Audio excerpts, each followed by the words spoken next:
recent Ladybug and Cat Noir movie has revamped the franchise by retelling the classic stories and reimagining how Marinette and Adrien became the heroes we know and love. Recently, the announcement of a second movie in the franchise brought to our attention a new realm of possibilities beyond the main characters. The first film summed up Marinette and Adrien's stories in an hour, when the main series hasn't successfully done so in 5 seasons, leaving it without source material to refer back on when making a second film. Due to this, we can't say for sure what will happen in the next movie, but in today's video, we can explain why we want to see certain characters alongside Ladybug and Cat Noir on the big screen. Flag?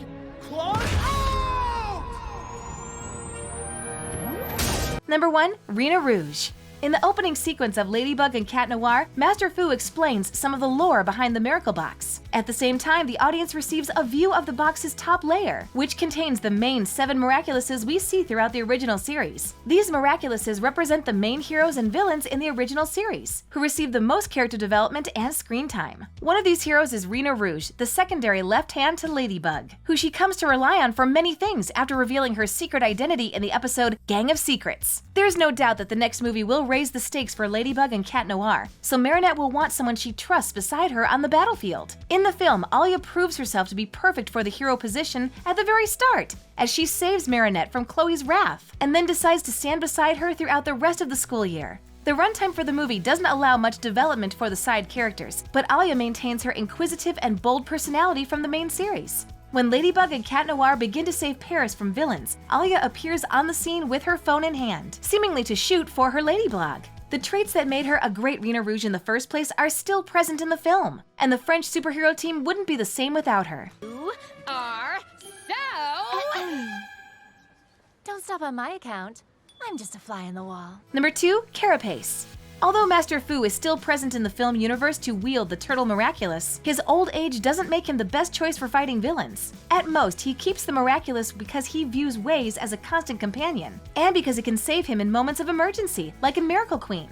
Therefore, the Turtle Miraculous will need a new wielder if it appears in the second movie, and Nino is there to take up the mantle. Nino doesn't have a significant role in the first film, but maintains his spot as Adrien's best friend. He worries about Adrien's well-being and tries to spend time with him at social events. Unfortunately, Adrien's lifestyle remains the same as in the original series, and Nino gets placed in a secondary spot in the narrative. Luckily, another of Nino's relationships appears to have survived the transition to the big screen, as he and Alia share a few stares and telling glances in the film. In the series, Nino and Alia's relationship follows them into their hero careers. Nino first receives the Turtle Miraculous in Anansi because he wants to save Alia from her sister Nora, who is akumatized. The pair are also the only heroes to share their secret identities early on, leading them to train together out of costume and to depend on one another when fighting against villains.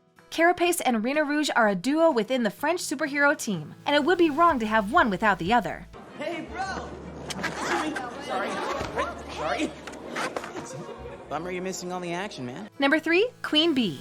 Unsurprisingly, Chloe's role in the film is just as grating as in the original series. She's nothing more than the mean girl dedicated to making Marinette's life miserable, and her role serves a solely antagonistic purpose to add conflict to the narrative and to show how far Marinette grows from the beginning of the film to the end. However, we could argue that Chloe makes a good hero when she receives the Bee Miraculous in episodes like Miracular. In the original series, she's put on the right path by her admiration of Ladybug and learns to be a better person because of it. For some reason, the original series subverts expectations by reversing Chloe's character development. By the end of season 3, she's joined the villains and shows little remorse for turning her back on Ladybug. The films can avoid this storyline altogether, and it seems like they may. At the end of the film, Chloe has the opportunity to bully Marinette for a final time, but instead, she chooses to walk away, showing that she may be in the beginning stages of changing for the better. The Bee Miraculous is one of the few Miraculouses teased at the film's start. It's unlikely that the second movie will introduce Zoe, as she doesn't appear until season 4 in the original series. So the only person who could wield the Bee Miraculous is Chloe,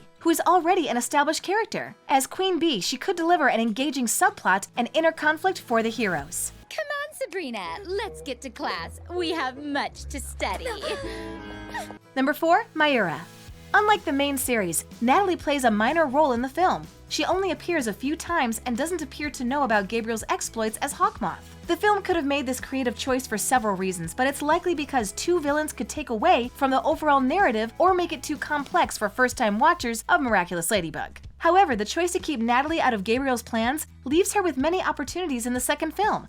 Firstly, since Gabriel's identity as Hawkmoth gets revealed to everyone, including Adrian, it's unlikely he'll be around to raise his son in the next film. Since Adrian is only a teenager, he'll need a legal guardian to care for him in light of losing his parents. That role naturally falls on Natalie as she's a trusted family friend. The same situation appears at the end of Recreation, as Gabriel leaves Natalie behind to care for Adrian once he makes his final wish. A second opportunity for Natalie includes her existence as Mayura. Although Natalie plays the secondary antagonist in the series, she never gets the chance to shine as a true villain. Since Gabriel can no longer function as Hawkmoth in the films, Ladybug and Cat Noir undoubtedly returned the Butterfly Miraculous to Master Fu. It's unlikely that akumatized villains will be who they fight in the future, but the Centimonsters created by the Peacock Miraculous can be just as dangerous. As for Natalie's motivations, if she maintains the same close relationship with the Agreste family as in the original series, she could be desperate to save Emily and Gabriel from their fates. Anything else?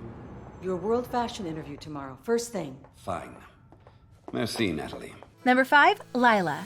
The final character we would love to see in the next film is none other than Lila Rossi. In the original series, she's built up as the next antagonist since the first season with her debut episode Volpina, establishing her as a manipulative and dangerous liar. Recently, Lila has climbed the ranks from occasional villain to primary antagonist, as during the finale of Season 5, she manages to steal the Butterfly Miraculous from under Marinette's nose. Lila doesn't appear in the first film, however, with Gabriel's identity revealed and Natalie playing such a minor role, the writers could wait for the second film to announce a bigger and badder antagonist for Ladybug and Cat Noir. Lila makes the perfect candidate, as she craves validation and power. So far, her motivation in the original series appears to be entirely selfish. It makes her a villain with loose morals and few regrets. The film doesn't explicitly show that the Butterfly Miraculous could end up with another corrupt wielder. However, Lila can make a compelling villain without the use of superpowers. Like in the original series, she can try to ruin Ladybug and Cat Noir's lives through well-timed lies and manipulation. And unlike Gabriel, who immediately gave up once he learned Adrian was Cat Noir, Lila won't have any personal connections holding her back when he takes on Paris's beloved heroes.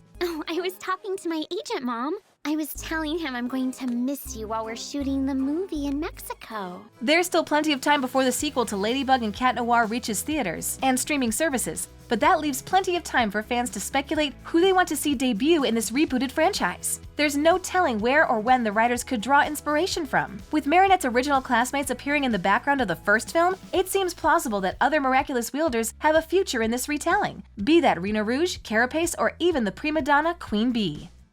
Thanks for watching. If you enjoyed this video, be sure to hit that like button, subscribe to our channel, and turn on notifications to stay updated on our uploads. Look at that dress! Yeah, classy. Have you seen Adrian? I saw him outside.